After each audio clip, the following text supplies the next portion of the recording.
नमस्कार, पत्रिका prime time में आपका स्वागत है। मैं हूं अभिषेक। बीते गुरुवार सुप्रीम कोर्ट की संविधान पीठ ने एक बड़ा फैसला सुनाया मुख्य चुनाव आयुक्त व चुनाव आयुक्तों की नियुक्ति पर। 3 सदस्यों की कमेटी अब मुख्य चुनाव आयुक्त और चुनाव आयुक्तों की नियुक्ति करेगी। अभी तक ये होता था कि राष्ट्रपति ही नियुक्ति करते थे, लेकिन प्रधानमंत्री और उनकी कैबिनेट की सदस्यों की सिफारिश पर जो नाम राष्ट्रपति को भेजा जाता था, राष्ट्रपति उस पर अपनी मोहर लगाते थे। अब एक कमेटी बनेगी जिसमें प्रधानमंत्री होंगे और लोकसभा में जो नेता प्रतिपक्ष, यदि नेता प्रतिपक्ष नहीं है तो लोकसभा में जो भी बड़ी पार्टी है प्रतिपक्ष की, उनके नेता, और सीजेआई पैनल। इस तरीके से ये कमेटी बनेगी और ये एक नाम सुझाएगी, राष्ट्रपति के पास वो नाम जाएगा और फिर नियुक्ति होगी मुख्य चुनाव आयुक्त और चुनाव आयुक्तों की। साथ ही चुनाव आयुक्तों की चयन प्रक्रिया जो है वो सीबीआई डायरेक्टर की तर्ज पर होनी चाहिए, ऐसा सुप्रीम कोर्ट ने आदेश में कहा है।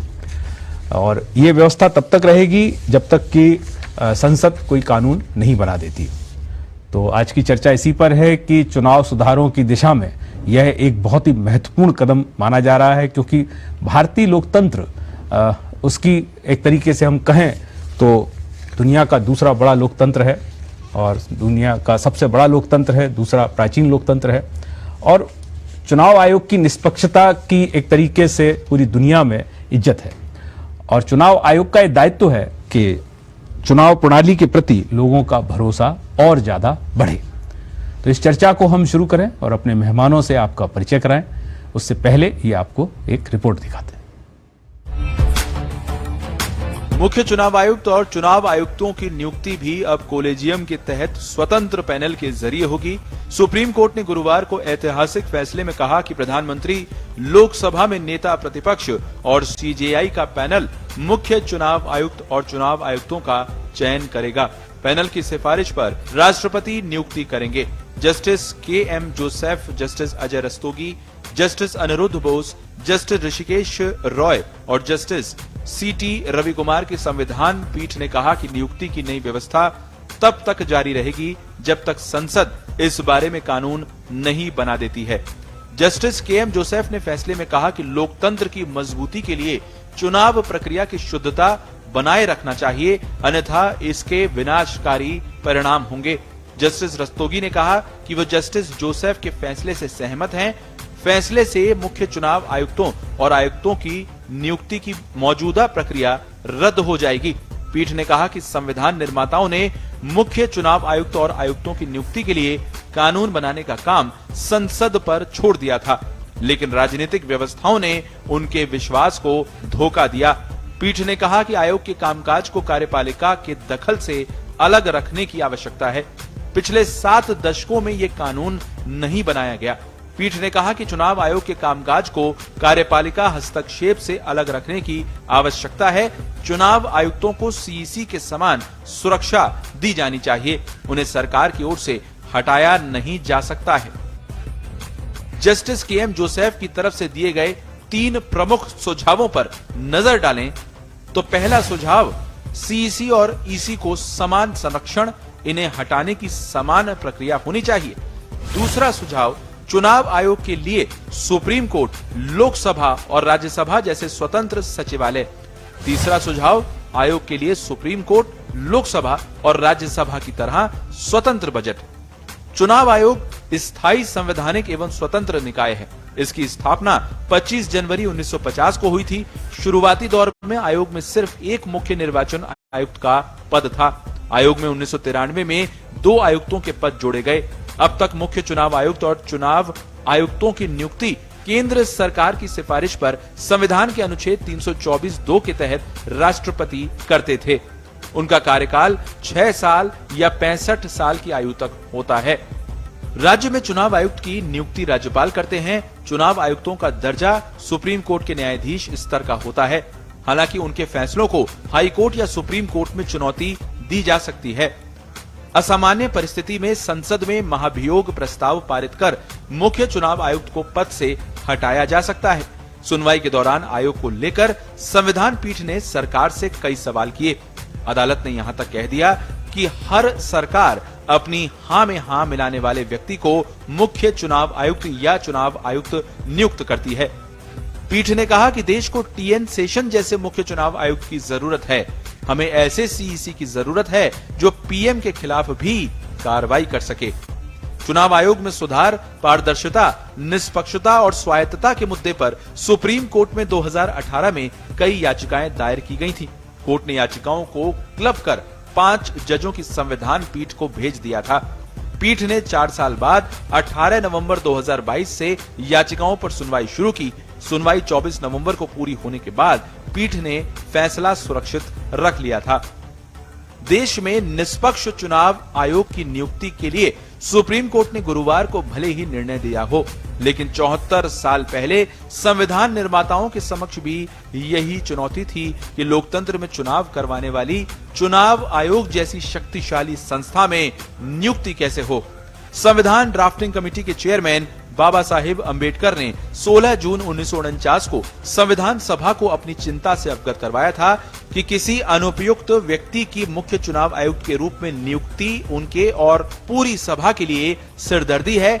इस चिंता के साथ अंबेडकर ने ड्राफ्ट संविधान के अनुच्छेद 324(2) में संशोधन पारित करवाया था कि संसद में बनाए गए कानून के आधार पर राष्ट्रपति मुख्य चुनाव आयुक्त की नियुक्ति करेंगे। संविधान में यह व्यवस्था की गई, लेकिन संसद ने आज तक कानून नहीं बनाया और केवल प्रधानमंत्री की सिफारिश पर मुख्य चुनाव आयुक्त और चुनाव आयुक्तों की नियुक्ति होने लगी।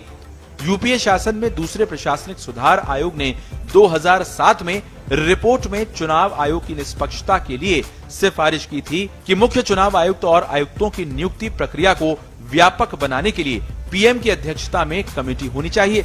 कमेटी में पीएम, स्पीकर, राज्यसभा के उपसभापति, लोकसभा में नेता प्रतिपक्ष और कानून मंत्री सदस्य हों। कमेटी की सिफारिश पर राष्ट्रपति नियुक्तियां करें। आयोग की ये सिफारिश भी लागू नहीं हुई। ब्यूरो रिपोर्ट, पत्रिका टीवी। तो आइए इस चर्चा की शुरुआत करते हैं और अपने मेहमानों से आपका परिचय कराते हैं। हमारे साथ भारतीय जनता पार्टी से जितेंद्र श्रीवाली जी हैं, हमारे साथ कांग्रेस से प्रतीक सिंह जी हैं, साथ ही हमारे साथ स्टूडियो में वरिष्ठ पत्रकार शैलेंद्र अग्रवाल जी हैं और टेलीफोन लाइन पर वरिष्ठ पत्रकार अनंत मिश्र जी रहेंगे। सभी मेहमानों का बहुत बहुत स्वागत, अभिनंदन। हम सबसे पहले जितेंद्र श्रीवाली जी के पास जाएंगे। जितेंद्र जी, क्या ये माना जाए कि जो भारत की चुनाव प्रक्रिया है उसकी एक तरीके से सुधार की दिशा में यह मील का पत्थर है? क्योंकि काफी दिनों से इसकी मांग थी और कहा तो ये जा रहा है कि पिछले 7 दशकों से इस कानून बनने का इंतजार है। तो भारतीय जनता पार्टी इस संविधान पीठ के इस फैसले को कैसे देखती है?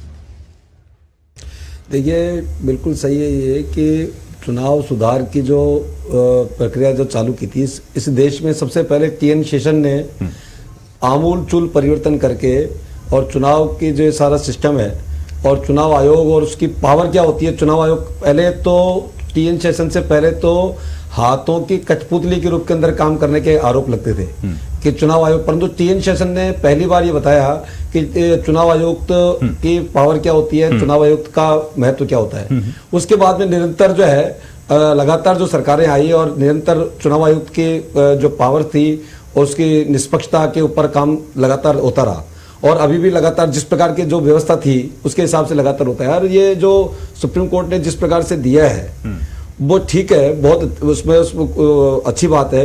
और अब संसद का काम है ये कि संसद इसके ऊपर किस प्रकार से बिल लेके आती है।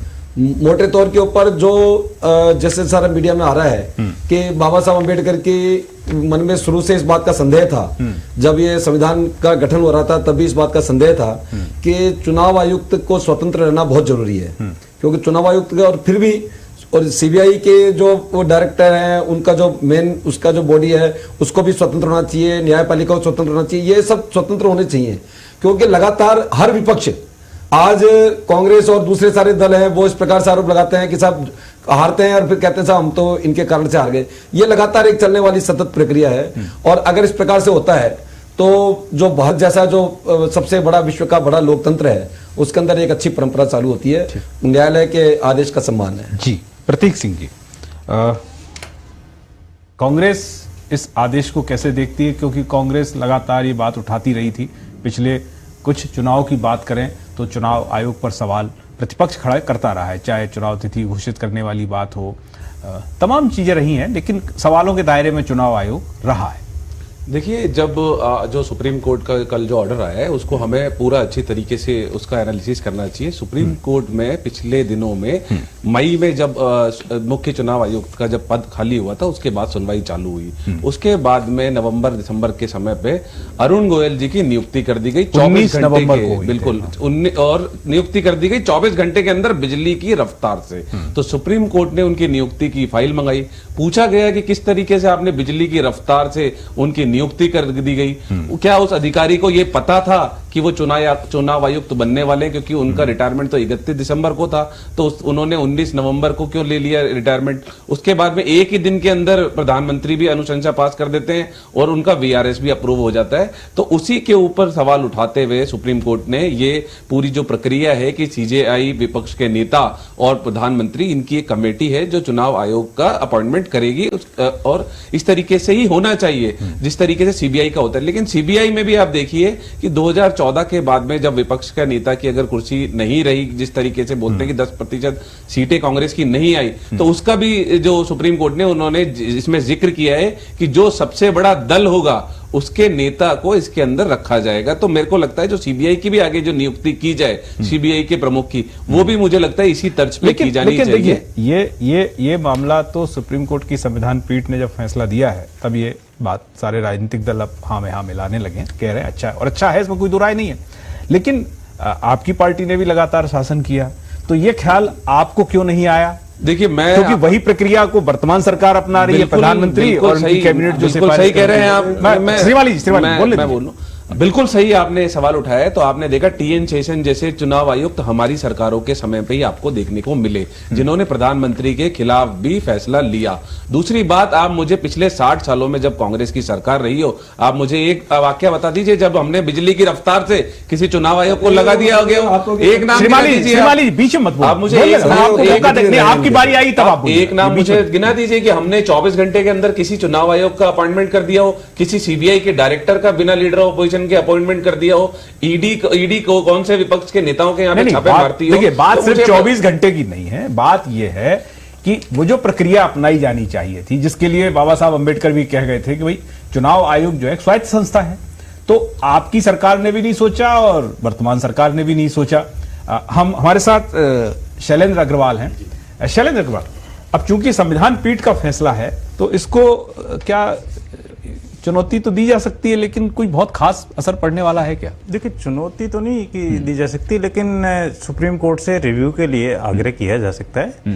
लेकिन एक चीज हमको समझनी पड़ेगी, जो इस फैसले में जो भाषा आ रही है वो कि जो चुनाव आयोग है उसका हम देखेंगे कि ये हमारा संविधान लागू होने से एक दिन पहले ही बन गया था। इसका मतलब हमारे जो संविधान निर्माता थे उनकी सोच ये रही थी कि चुनाव आयोग ऐसा होना चाहिए जिसमें कि कोई किसी का वो फेवर नहीं करे, क्योंकि लोकतंत्र तभी अच्छा बनेगा जब चुनाव आयोग की अच्छी भूमिका रहेगी।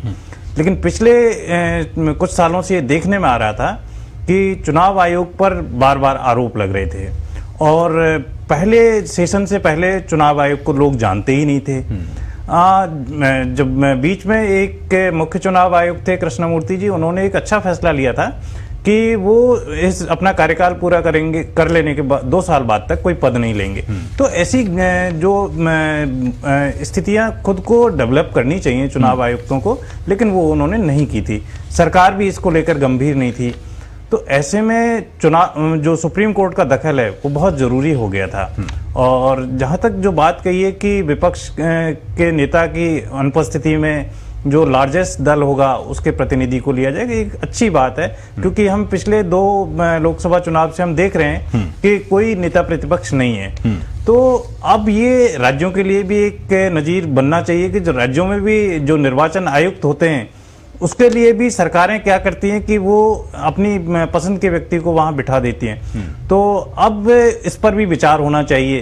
तो क्योंकि ये जो राज्यों के निर्वाचन आयुक्त हैं वो चुनाव कराते हैं, वो भी एक बहुत महत्वपूर्ण बॉडियां होती हैं। वो पंचायती राज और शहरी निकाय जो हमारी एक महत्वपूर्ण बॉडी है उनके चुनाव कराती हैं। तो ऐसे में अब राज्यों को भी इस बारे में सोचना चाहिए। हमारे साथ अनंत मिश्र जी हैं टेलीफोन लाइन पर। आनंद जी, आपको हमारी आवाज आ रही? जी आ रही है। आनंद जी, अनेक मौकों पर यह आरोप लगते रहे कि चुनाव आयोग पक्षपातपूर्ण रवैया अपनाता है और पक्षपातपूर्ण कार्रवाई करता है। क्या इस फैसले के बाद आपको लगता है कि अब इस तरीके की बातें होना थोड़ी कम हो जाएंगी और कानून यदि बन जाता है तो फिर बहुत ही आगे एक तरीके से रास्ता बेहतर है? अभिषेक जी देखिए, देर आए दुरुस्त आए। कांग्रेस सरकार रही, उसने ये प्रक्रिया क्यों नहीं अपनाई? भाजपा सरकार 8 साल से क्यों नहीं अपना रही?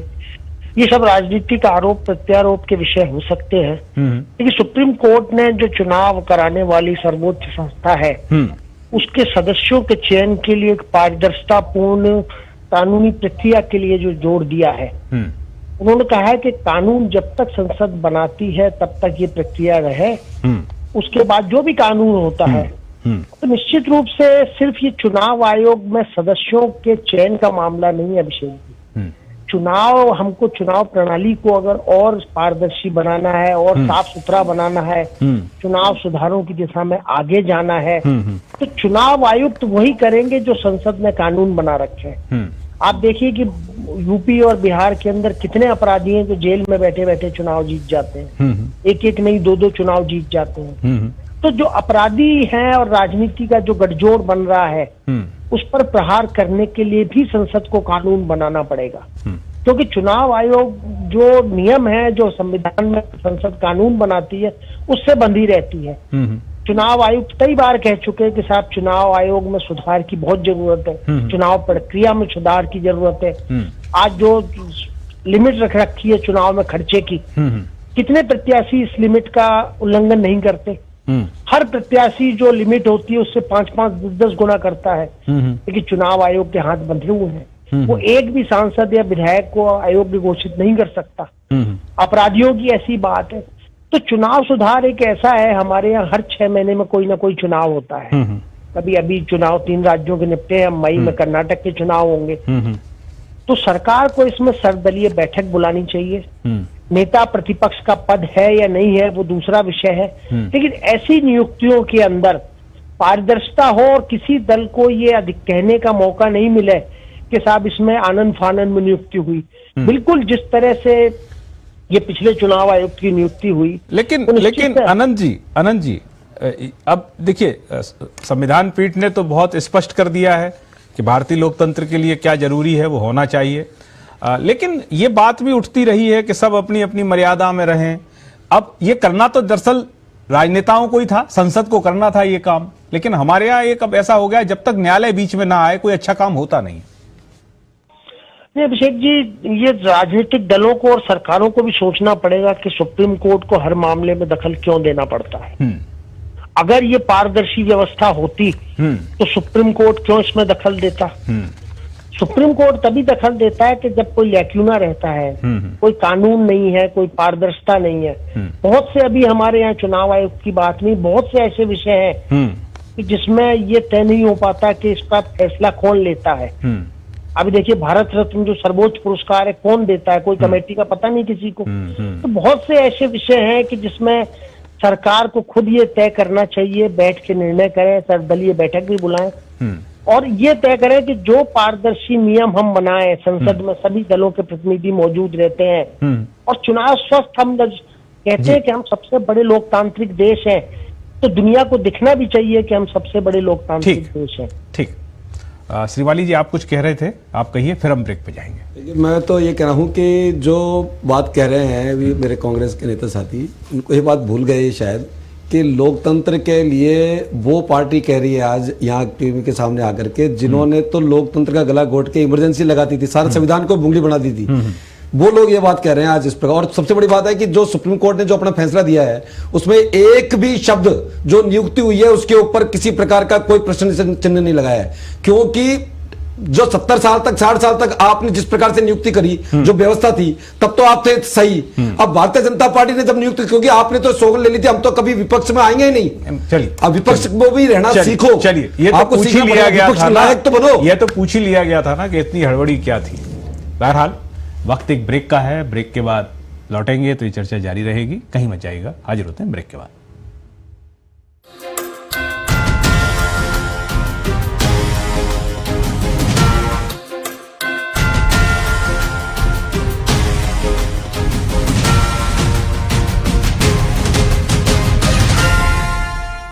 सुनो जी, अपना एक प्लॉट ले लेते। जयपुर में कहाँ है अच्छी लोकेशन के प्लॉट? है ना, जेडीए लाए हैं शहर की बेस्ट लोकेशन पर भूखंडों की ई नीलामी, जिसमें मेट्रो एनक्लेव, शौर्य नगर, आरआर नगर, वेस्ट वे हाइट्स, प्रियदर्शनी नगर, रिंग रोड परियोजना एवं निजी खातेदारी योजनाओं जैसी प्राइम लोकेशन पर विभिन्न साइजों के आवासीय, व्यावसायिक, मिश्रित व दुकान उपयोग के लिए भूखंड ई नीलामी के माध्यम से उपलब्ध है। भुगतान के लिए लगभग 1 वर्ष तक का समय मिलेगा और एक मुश्त भुगतान पर 2% की छूट ई नीलामी जेडीए द्वारा मार्च माह में की जा रही है। अधिक जानकारी के लिए कॉल करें 9462569696 पर।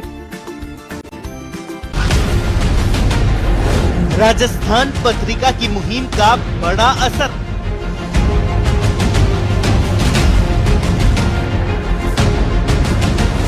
सबूत पेश किए तो जागे जिम्मेदार।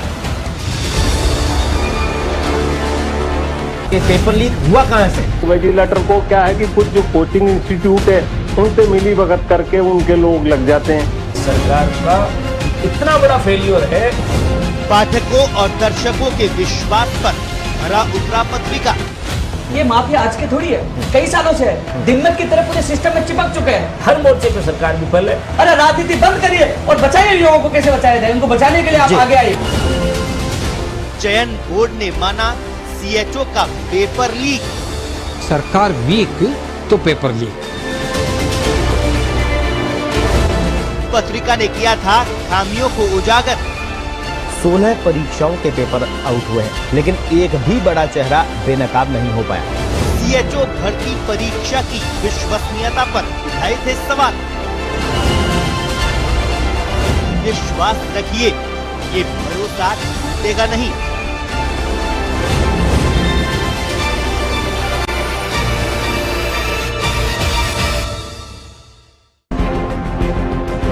सेहत की बात पत्रिका के साथ। बिजी शेड्यूल बन रहा बीमारी का टूल। भागदौड़ भरी जिंदगी में कैसे रखें अपना ध्यान, निरोगी रखेगा एक्सपर्ट डॉक्टर से मिला ज्ञान। स्वास्थ्य से जुड़े हर सवालों का सटीक जवाब। और अगर एनीमिया की शिकायत है, आयरन रिच डाइट लेने की जरूरत है। तो ये जन जागृति का एक बड़ा अभियान करना पड़ेगा। माइंड को एक्टिव रखेंगे, एक्टिवली यूज करेंगे तो आपकी जो स्मरण शक्ति है वो बढ़ेगी। सिर्फ पत्रिका टीवी पर हेलो डॉक्टर।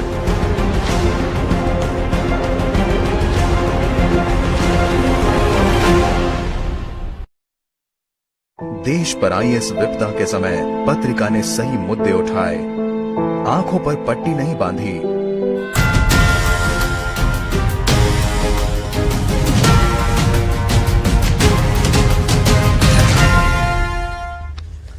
ब्रेक के बाद आपका स्वागत है। आप देख रहे हैं पत्रिका प्राइम टाइम।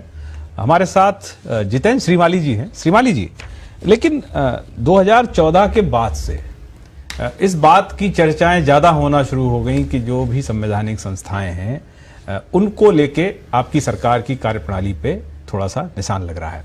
और नवंबर में जब अरुण गोयल की नियुक्ति होती है चुनाव आयुक्त की, वहां से बात और भी ज्यादा एक तरीके से उभर कर सामने आई और जिसमें सवाल भी पूछे गए। तो अब ये दायित्व तो आपका ही है कि जितनी जल्दी से जल्दी संसद में कानून पास कराएं जिससे आप पर जो उंगलियां उठती हैं उन उंगलियों को आप एक तरीके से मोड़ दें। देखिए, जो कोर्ट का आदेश है और उसका सम्मान है, और निश्चित तौर के ऊपर जो कोर्ट ने डायरेक्शन दिए हैं उनको ध्यान में रखते हुए संसद में बिल लेके आना है और बिल्कुल आना ही है इसमें। और जहां तक जो आरोप प्रत्यारोप की बात है तो वो एक्ट में जो आरोप लगते हैं वो पार्टियां ज्यादा लगा रही है कि जिन्होंने 60 साल तक इस देश में लोकतंत्र का लगातार गला घोटा। मैं बार बार ये बात कह रहा हूं क्योंकि अब इनको जब ये पता चलना चाहिए। ये आपकी बात ठीक है, ये आपकी बात ठीक है, वो तो ऐतिहासिक तथ्य है कि जो किया कांग्रेस ने। तो फिर क्या उन्होंने जो किया वैसा करने से क्या आप भी उसी रास्ते पर चलना चाहते हैं? नहीं, बिल्कुल भी नहीं। आप ये उदाहरण पेश करिए कि हम ऐसा काम नहीं करेंगे। सख्त विरोधी हैं। सख्त विरोधी हैं। और जहां तक आरोप है, आपने तो ये जो मशीन है, वोटिंग मशीन, इस पर ही लगा दिया कि साहब ये फर्जी है, नकली है, इसके अंदर कोई सा बटन दबाओ लगते मोदी है। मतलब वोट कमावे आपके, नुकसान काम आप नहीं करो, जनता ने आपको नकारा, इस बात को गले उतारो भाई। आप इस बात को स्वीकार करिए कि देश की जनता ने आपकी असलियत को पहचान लिया है और हिंदुस्तान की जनता ने आपको नकार दिया है। चाहे आप कितनी भी यात्राएं करो, कितने भी नाटक करो, ये सारे प्रपंच जनता समझ रही है। इसलिए मैं ये कहना चाह रहा हूं कि जिस प्रकार के, जिस स्तर के आरोप कांग्रेस लगाती आई है, उन आरोपों में कोई दम नहीं है और संविधान के अनुरूप ही प्रत्येक नियुक्ति हो रही है और उसके अनुरूप ही काम होता है। प्रतीक जी, ये बात तो सही है कि जहां जहां चुनाव जब आप हार जाते हैं तो फिर आलोचना का दूसरा तरीका आप अपनाते हैं, जहां जीत जाते हैं आपसे मतलब, मैं सारे प्रतिपक्ष की बात कर रहा हूं। पिछले दिनों यह भी हुआ है कि हर मामले में चुनाव आयोग को कटघरे में, वो भी उचित नहीं है। जहां आपको उनके काम पर कोई सवालिया निशान लगता दिख रहा है, वहां तो अब सवाल यह है कि चूंकि जो फैसला है वो तो अंततः मतपत्र से ही होता है और वो मतदाता के द्वारा होता है, तो मतदाता का सम्मान भी एक तरीके से चुनाव आयोग का ही सम्मान है। देखिए, श्री माली जी की बात का जवाब दे देता हूँ। ये कह रहे थे कि हम लोगों ने इमरजेंसी लगाई, तो आप जिस तरीके से बोलते हैं कि नोटबंदी के बाद चुनाव हुआ और जनता ने मोदी सरकार को सराहा, तो इमरजेंसी के बाद भी चुनाव हुए और कांग्रेस पार्टी पुनः चुन करके आई है और इतनी सीटों से चुन के आई है कि अटल बिहारी वाजपेयी और लाल कृष्ण आडवाणी भी चुनाव हार गए थे। तो उससे कोई लेना देना नहीं है, उसकी पुनः चुनने से। दूसरी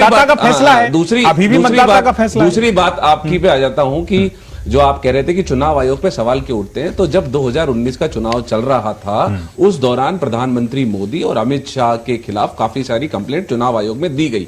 उसका 40-45 दिन तक कोई निस्तांतरण ही नहीं हुआ और उस बीच सुप्रीम कोर्ट को यह बोलना पड़ा कि आप इसका निस्तांतरण कीजिए ना, कब करेंगे, जब चुनाव खत्म हो जाएंगे। तो आनंद फानन में 2-3 दिन रहते हुए उन्होंने उसका निस्तांतरण किया। दूसरी बात, जब हिमाचल प्रदेश और गुजरात की तारीखों का घोषणा करने की बात आई तो आपने कोड ऑफ कंडक्ट तो लगा दिया आज और चुनाव की तारीखों का ऐलान कर रहे हैं बाद में। ऐसा कभी देखने को मिला ही नहीं है। और तीसरी बात, जब अरुण गोयल जी की नियुक्ति की गई तो आप श्री माली जी जाकर के फैसला पढ़ लीजिएगा, उन्होंने फाइलें मंगाई है, उन्होंने ये तक पूछा है कि अरुण गोयल को ये नहीं पता था क्या कि उनकी नियुक्ति होने वाली है, क्योंकि जिस दिन नियुक्ति हुई है उसके 24 घंटे पहले उन्होंने दिया। और आप देखिए, किसी भी अधिकारी जब वीआरएस लेता है तो उसके अंदर ये होता है कि वो 3 महीने तक किसी पद पे नहीं जाएगा, उसमें भी उनको छूट दी गई। तो ये इस तरीके से जो काम हो रहा है तो वो तो निष्पक्षता पे सवाल तो उठेगा। आपकी बात, श्रीमाली जी जल्दी से, फिर मैं ये कहना चाह रहा हूं कि पहली बात तो कोर्ट ने किसी प्रकार से नियुक्ति की प्रक्रिया के ऊपर कोई प्रश्न चिन्ह नहीं लगाया, परंतु जो बात जिस प्रकार की कह रहे हैं, मैं एक की लाइन बनने के चाहता हूं कि जब चुनाव आयुक्त ने जो कि इनका बिल्कुल पिछलगू बना दिया था, उस पिछलगू चुनाव आयोग के कारण से राजनारायण वर्सेस इंदिरा गांधी का जो केस है वो सुप्रीम कोर्ट को तय करना पड़ा और इंदिरा गांधी जी के चुनाव को निरस्त करना पड़ा। अभी देखिए, आप जो कह रहे हैं वैसी स्थिति तो फिर बनती दिख रही है, तभी तो संविधान पीठ ने फिर एक फैसला दिया है। कांग्रेस का इतिहास पढ़ो, ज्यादा मत बोलिए, दोनों पार्टियां उलझ जाएंगी। कांग्रेस का इतिहास पढ़ करके मैं आऊंगा आपके पास, थोड़ा ठीक रहता है। पहले वो वर्डिक्ट तो पढ़ के आते हैं, ये राहुल गांधी को ही नहीं पता इतिहास का। अरे अब राहुल गांधी अभी कहां से बीच में आ गए। हमारे साथ शैलेंद्र अग्रवाल हैं। शैलेंद्र, सिर्फ चुनाव कराना ही चुनाव आयोग की जिम्मेदारी नहीं है, इन राजनीतिक दलों को अनुशासन में रखना, क्योंकि चुनाव के समय ये तमाम अनुशासनहीनता भी करते हैं। आपको लगता है कि एक निष्पक्ष चुनाव आयोग जो हमारा है, रहा है, उसका निष्पक्ष दिखना भी इस तरीके के फैसले और कोई कानून बन जाएगा, ज्यादा याफा ही होगा फिर उसमें? निश्चित तौर पर देखिए, जो चुनाव आयोग है, जो मैंने पहले भी कहा कि जो हमारे संविधान निर्माता थे उन्होंने चुनाव आयोग को बहुत ही प्रमुखता दी थी और इसी कारण से इसको संविधान लागू होने से भी एक दिन पहले बनाया गया। इसको हम समझ जाना चाहिए।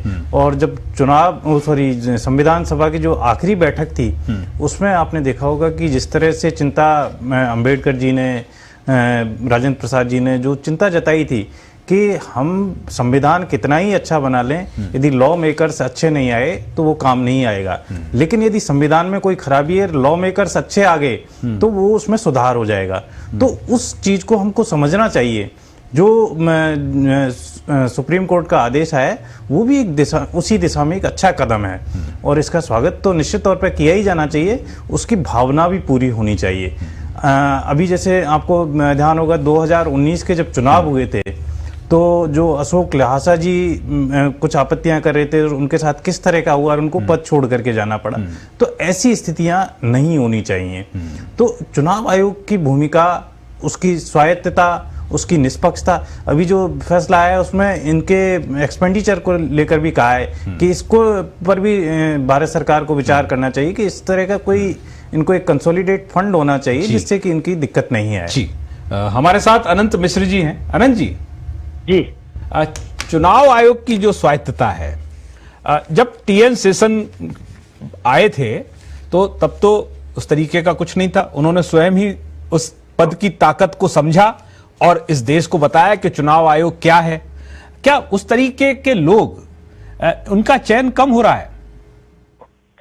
अभिषेक जी, चयन तो जो हमारे यहाँ अधिकारी हैं, जो प्रक्रिया है उसी के तहत होगा। और वो जो चुनाव आयुक्त हैं या जज हैं, वो भी हम ही लोगों के बीच में से आते हैं, वो कोई अलग से नहीं आते जी। लेकिन जो चुनाव आयोग के अगर कोई गलत फैसला है, उसके खिलाफ राजनीतिक दल कोर्ट में भी जाते हैं, सुप्रीम कोर्ट में भी जाते हैं। अभी महाराष्ट्र का मामला चल रहा है, शिवसेना दो फाड़ हुई, उसमें चुनाव आयोग ने जो फैसला दिया और एकनाथ शिंदे गुट को असली शिवसेना माना, उसको लेके क्या क्या विपक्षी दलों ने कहा कि चुनाव आयोग बिक गया, गिरवी रख गया।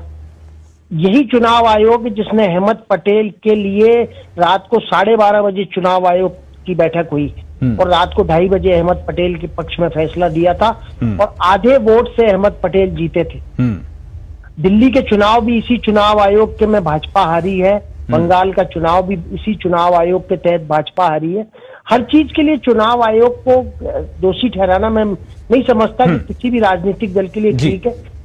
चुनाव आयोग से गलती हो सकती है, पक्षपातपूर्ण फैसले हो सकते हैं, इसको स्वीकार करना चाहिए, क्योंकि जो राजनीतिक दल, जो सरकार उनको नियुक्त करती है, कभी कभी किसी मद में, किसी मुद्दे पर उसके पक्ष में फैसला जा सकता है, लेकिन हर फैसले के लिए चुनाव आयोग को दोषी ठहराना, हार जाने पर के चुनाव आयोग की वजह से, ईवीएम की वजह से, ईवीएम की मशीन के लिए चुनाव आयोग ने सभी राजनीतिक दलों को पत्र लिखा था और कहा था अपने एक्सपर्ट लेके आइए, बताइए इसमें कोई कमी है तो हम दूर करेंगे।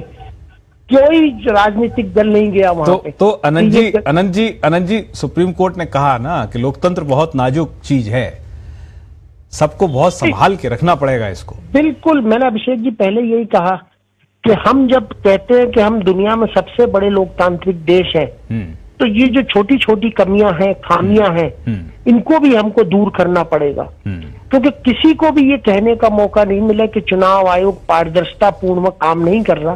और निश्चित रूप से ये कानून, जब आज हम अमृत महोत्सव मना रहे हैं, तो ये कानून पहले क्यों नहीं बन गया? कांग्रेस भी इतने साल सत्ता में रही, उसको भी ध्यान आना चाहिए, और भारतीय जनता पार्टी 9 साल से सत्ता में, उसको भी ध्यान आना चाहिए। जब बार बार इसकी नियुक्ति पर सवाल उठते हैं, तो क्यों ना संसद में एक कानून बनाया जाए, बहस हो उसकी, इसकी खामियों पर भी बहस हो और सभी पक्ष अपना उसमें विचार रखें, और उसके बाद एक ऐसी संवैधानिक लेकिन अपने यहाँ परंपरा ये है ना, जो भी पार्टी प्रतिपक्ष में रहती है वो आरोप लगाने में माहिर होती है, सुझाव देने में बिल्कुल पीछे होती है। नहीं, ये तो बिल्कुल है कि जिस तरह की जब महत्वपूर्ण बहसें संसद में होती हैं, तो उस समय जो सांसद हैं वो नदारत रहते हैं। ये प्रचार के लिए भी जो आरोप लगाने के जो तरीके हैं वो भी ठीक नहीं है। किसी भी संस्था को आप सुप्रीम कोर्ट के फैसलों पे सवाल उठते हैं, उसके गुण दोष पर, उसके जो फैसले में कोई अगर लेकुना रह गया, उस पर बहस होनी चाहिए। लेकिन हर सवाल पे, हर फैसले को हम इस दृष्टि से देखें कि हम विपक्ष में और हमारा काम विपक्ष में है। भारतीय जनता पार्टी भी लंबे समय तक विपक्ष में रही है और आज कांग्रेस विपक्ष में है, तो विपक्ष का काम आलोचना करना तो है, लेकिन हर मुद्दे पर ऐसी संवैधानिक संस्थाओं को घेरना नहीं होना चाहिए। सरकार को घेरना चाहिए, विपक्ष का काम है सरकार को घेरे, लेकिन ऐसे फैसले जो है उसमें सुझाव भी देने चाहिए। कांग्रेस को सुझाव देना चाहिए कि भाई ये इस तरीके से की जाए तो अच्छा है, कल को कांग्रेस फिर सत्ता में आ सकती है। राजनीति है, एक बार हारती है पार्टी, कभी जीतती है, तो इसका मतलब ये नहीं कि जब हम सत्ता में हो तब तो हम अपने हिसाब से फैसले लें और विपक्ष में आए तो हम उन्हीं संस्थाओं पर उंगली उठाएं। अब जैसे अभी शैलेंद्र अग्रवाल ने एक बात उठाई थी कि जो राज्य निर्वाचन आयोग होता है वहां भी इसी तरीके की प्रक्रिया होनी चाहिए थी। अब चूंकि इस तरीके का फैसला आया है तो वहां भी इस तरीके की प्रक्रिया अपनाई जाएगी, हम मान के चलते हैं। नहीं, बिल्कुल निश्चित अभिषेक जी, इसमें स्वतः ही राज्य सरकारों को सुप्रीम कोर्ट के इस फैसले से संज्ञान लेना चाहिए और ऐसी व्यवस्था लागू करनी चाहिए, क्योंकि यहाँ म्यूनिसिपल कॉर्पोरेशन के चुनाव होते हैं, नगर निगमों के होते हैं, जिला परिषद पंचायत कमेटी के सदस्यों के होते हैं, और जितने मतदाता लोकसभा विधानसभा में वोट देते हैं वही सारे मतदाता इन अपने स्वायत्त शासी संस्थाओं के जो चुनाव होते हैं उसमें देते हैं। तो फैसले कहीं भी गलत हो सकते हैं, लेकिन जो प्रक्रिया है उनकी नियुक्ति की, जो चुनाव आयुक्त है या निर्वाचन आयुक्त है राजस्थान में या और राज्यों में, उनकी नियुक्ति पर भी राज्य सरकारों को भी लेना चाहिए। और बेहतर होता है कि सुप्रीम कोर्ट अपने इस फैसले के साथ राज्य सरकारों के लिए भी पाबंदी इस तरह की लागू करता कि राज्यों में भी इस तरह के कानून बनने चाहिए, ताकि जो कभी कभार आरोप लगते हैं राज्य सरकारों में, ऐसे नहीं लगते लेकिन मुख्य चुनाव आयोग को लेकर जरूर लगते हैं। जी आनंद जी, आप रहिए हमारे साथ, अभी वक्त एक ब्रेक का है। लोकतंत्र नाजुक है और कानून के शासन पर बयानबाजी इसके लिए नुकसानदेह हो सकती है, ऐसा सुप्रीम कोर्ट ने कहा है। और ये सबको समझना चाहिए, क्योंकि लोकतंत्र खतरे में तब भी रहेगा जब हम अनर्गल सवाल उठाएंगे, सवाल जायज हों, तर्कपूर्ण हों। हाजिर होते हैं ब्रेक के बाद।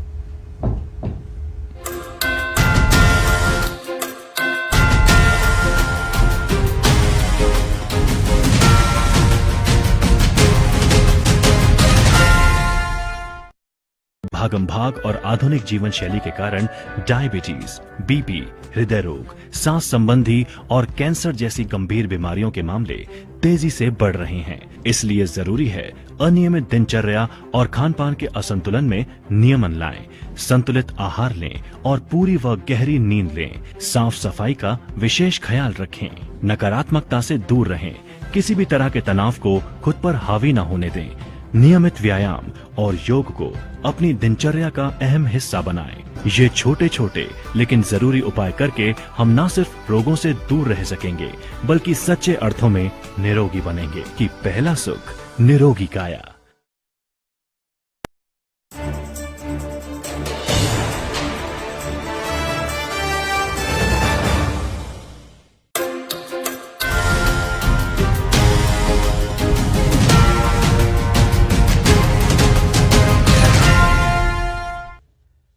ब्रेक के बाद आपका स्वागत है। आप देख रहे हैं पत्रिका प्राइम टाइम। हमारे साथ प्रतीक सिंह जी हैं। प्रतीक सिंह जी, तो अब ये मान के चलें कि राज्यों में, क्योंकि आपकी भी सरकारें हैं राज्यों में, भारतीय जनता पार्टी की भी हैं, राज्य निर्वाचन आयोग के लिए भी इसी तरीके की प्रक्रिया अपनाने की दिशा में कदम बढ़ाए जाएंगे। बिल्कुल, जिस तरीके से माननीय सुप्रीम कोर्ट ने ये बोला है कि जब तक संसद में कानून नहीं आ जाता ये प्रक्रिया अपनाई जानी चाहिए, तो मुझे लगता है कि शायद स्टेट भी वही प्रक्रिया अपनाएंगे और जब संसद में बिल आ जाएगा तो फिर उसके कानून जब बनेगा तो कानून के हिसाब से ही सारी प्रक्रिया को आगे अपनाया जाएगा।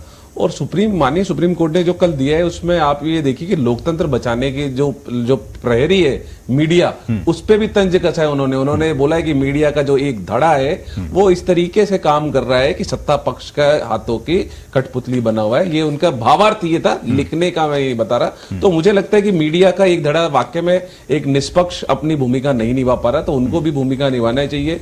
विपक्ष अपनी भूमिका निभाता रहेगा लोकतंत्र को बचाने के लिए, और चुनाव आयोग को भी हमारे साथ आकर के और निष्पक्ष, मैं कह रहा हूं बिल्कुल निष्पक्ष, ना सत्ता पक्ष के साथ ना विपक्ष के साथ में, निष्पक्ष अपनी भूमिका निभानी चाहिए। जी जितेंद्र श्रीमाली जी, आपकी भूमिका ज्यादा बड़ी हो जाती है क्योंकि 2014 से जनता लगातार केंद्र में आप पर भरोसा कर रही है और आप ये बात भी करते रहे कि तमाम कानूनों को आपने बदला है, संशोधन कराए हैं। तो हम ये मान के चलें कि अब आप कमर कस के चुनाव आयोग की जो निष्पक्षता है, जो उसकी विरासत है, उसे और मजबूत करेंगे। देखिए, ये बात बिल्कुल सही है कि पिछले 60 वर्षों में देश में लोकतंत्र को सुधारने की दिशा में कोई काम नहीं हुआ था, पर अब जिस प्रकार से हुआ है, आपको ध्यान है कि कई प्रकार के सैकड़ों कानून जो व्यर्थ बनाए गए थे, उन व्यर्थ कानूनों को भी समाप्त, एक साथ बिल ला करके उन ऐसे व्यर्थ कानूनों को समाप्त करने की अच्छी बात, ऐसे अनेक काम, क्योंकि एक साथ 70 वर्ष में जो खड्डे हो गए इस लोकतंत्र की राह पर, लोकतंत्र की प्रगति के राह पर जो बड़े बड़े खड्डे हो रखे हैं, उसको निरंतर उसके ऊपर अपन काम करते रहेंगे सब लोग मिलकर के। लेकिन जो स्वायत्त संस्थाएं हैं, बिल्कुल स्वायत्त संस्थाओं को निष्पक्ष होना चाहिए, ये भारतीय जनता पार्टी सदैव कहती आई है, और इसके ऊपर निश्चित तौर के ऊपर काम होना चाहिए, इसके ऊपर कठोर कानून होने चाहिए, और जो न्यायालय की जो निर्णय है उसका ससमान ठीक, अब समय कम केंद्र है। और राज्य जी, दोनों समय- इसका जी, पालन जी, करें। समय कम है। हमारे साथ शैलेंद्र है। शैलेंद्र, सिर्फ चुनाव आयोग नहीं, जिस भी विभाग में अफसर लगाया जाता है, हर विभाग, देखिए अब सारे विभाग स्वायत्त तो नहीं हो सकते ना जी, लेकिन कानून के शासन में हर विभाग उसको कोई भी फैसला लेते समय जनता को ध्यान में रखना चाहिए। लेकिन अफसर की जब नियुक्ति होती है तो राजनीतिक दल अपने हिसाब से सोचते हैं और इसीलिए सारी चीजें फिर आगे जाके एक तरीके से क्या कहें कि बहुत मतलब बुरे रूप में सामने आती हैं। तो अब वक्त आ गया है, जैसे आप जिक्र कर रहे थे सीएजी का। जी बिल्कुल, जो चाहे वो चुनाव आयोग हो, सीएजी हो, इस तरह की संस्थाएं हैं, उनकी अपनी एक भूमिका होती है। तो सीएजी को लेकर भी जो चयन प्रक्रिया है वो निष्पक्ष होनी चाहिए, क्योंकि सीबीसी को लेकर भी पहले सवाल उठते रहे हैं, उसके बाद में सीबीआई डायरेक्टर को लेकर उठते रहे। तो उनके लिए जब चयन कमेटियां हैं तो सीएजी के लिए क्यों नहीं होनी चाहिए, सीएजी के लिए भी एक चयन कमेटी होनी चाहिए।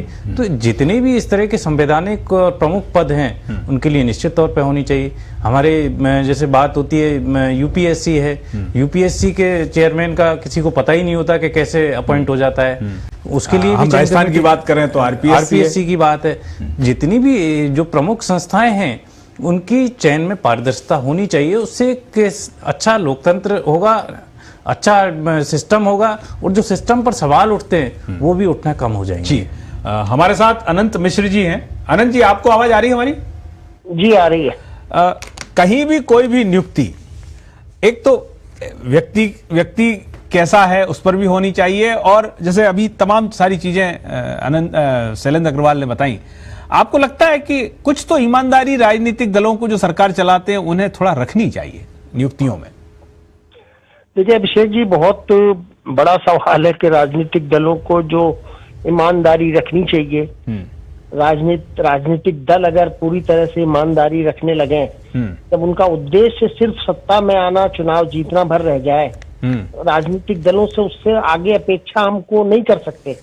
और ये सब सरकार सभी राजनीतिक दलों पे लागू होता है। आप देखिए, एक सरकार बदलती है, वो चाहे दिल्ली की बदले चाहे राज्यों की बदले, आते ही प्रमुख पदों पे लगे हुए रातों रात ट्रांसफर कर दिए जाते हैं। नहीं तो फिर हम देख रहे हैं ना कि सीबीआई पे भरोसा राज्य सरकार को नहीं है और भारतीय जनता पार्टी कहती है एसओजी पे भरोसा नहीं है उसको। नहीं, ये जब पारदर्शिता होगी और किसी को ये उंगली उठाने का मौका नहीं मिलेगा तो फिर ये ऐसे आरोप शायद कम लगेंगे। अभी क्या होता है कि जो भी मुख्यमंत्री बनता है या प्रधानमंत्री बनता है अपने हिसाब से अपनी पसंद के लोगों के अफसरों को लगाता है। इसमें कोई छुपी हुई बात नहीं है। आज चाहे मोदी जी हैं तो अपनी पसंद के अफसरों को लगाते हैं, अशोक गहलोत जी हैं तो अपनी पसंद के अफसरों को लगाते हैं। वो कोई जो नहीं, अनंत जी, पसंद के अफसरों को लगाना तक तो ठीक है, लेकिन पसंद के अफसरों से वो काम कराना जो जब अभिषेक जी नीति नहीं होती है ना, तो चुनाव आयुक्त हो चाहे आरपीएससी यूपीएससी के मेंबर हो, तो मुख्यमंत्री और वो अपनी पसंद के लोगों को ही उसमें नियुक्त करेंगे ना, क्योंकि नीति तो कुछ है नहीं। जो तय कर लिया सरकार ने वो फाइल चल जाती है और उस पे चाहे राजस्थान हो चाहे उत्तर प्रदेश हो, 24 घंटे का 10-10 घंटे में आपको उदाहरण मिल जाएंगे नियुक्तियों के। तो ये जो हमने आज बहस का मुद्दा रखा है ये बहुत अच्छा मुद्दा है और ये राजनीति से परे मुद्दा है। कहीं किसी की सरकार है, कहीं किसी की सरकार है। क्योंकि मैं आपको याद दिलाऊं, हमने राजस्थान में जब राजनीतिक कलह चल रही थी सत्ता पक्ष में, तो देशद्रोह की धारा भी लगते देखी। बिल्कुल लगी, देशद्रोह की धारा लगी है। और फिर उस धारा का क्या हुआ? राजद्रोह की, माफ करें, राजद्रोह की। जी हाँ, अब उस राजद्रोह की जो धारा लगी थी उसका क्या हुआ और किसने लगाई थी वो? हाँ, यही तो सवाल पता है कि क्यों लगाई थी, दबाव के लिए लगाई थी, फिर उसका क्या हुआ? तो दूसरी सरकारों पर आरोप लगाना हर राजनीतिक दल के लिए आसान होता है। जब वही सरकार अपनी सरकार उसका काम करती है तो उसके लिए फिर तर्क दूसरे ढूंढ लिए जाते हैं। तो कल जैसे कांग्रेस के एक प्रवक्ता वो इमरजेंसी को सही बता रहे थे, कह रहे थे कि इमरजेंसी संवैधानिक प्रावधानों के तहत लगाई गई थी। जी, प्रावधान थे, लेकिन परिस्थितियां क्या थी? परिस्थितियां थी कि इंदिरा गांधी का चुनाव इलाहाबाद हाई कोर्ट रद्द कर दिया था।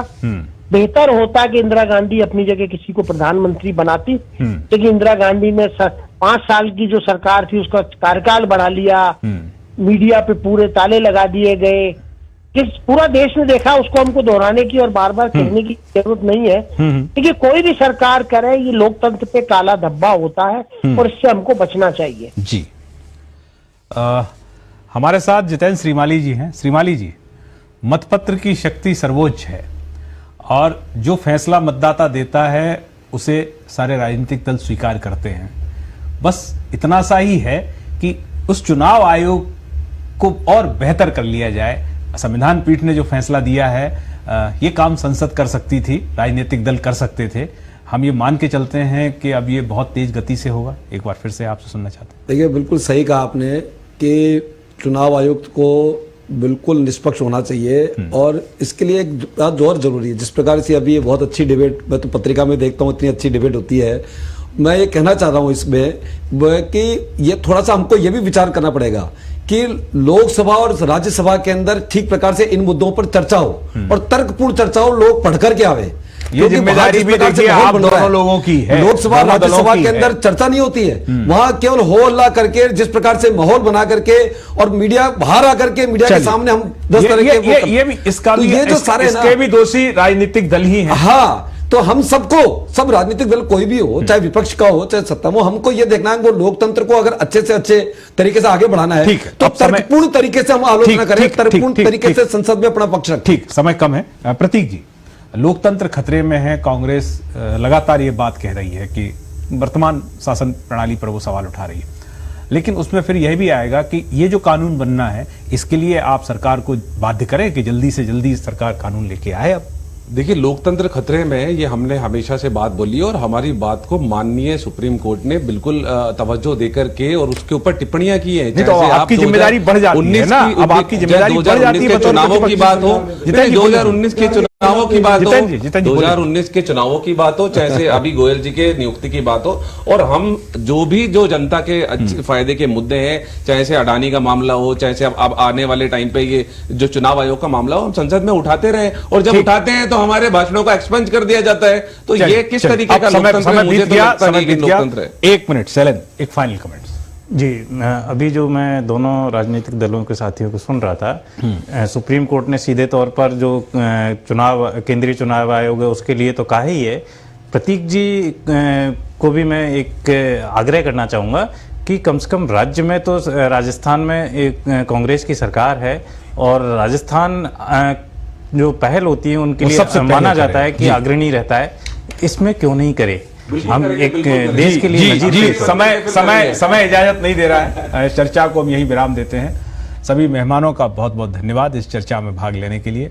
नेपोलियन बोनापार्ट का कहना है, जब आपका शत्रु कोई गलती कर रहा हो तो कभी भी उसके काम में बाधा मत डालिए।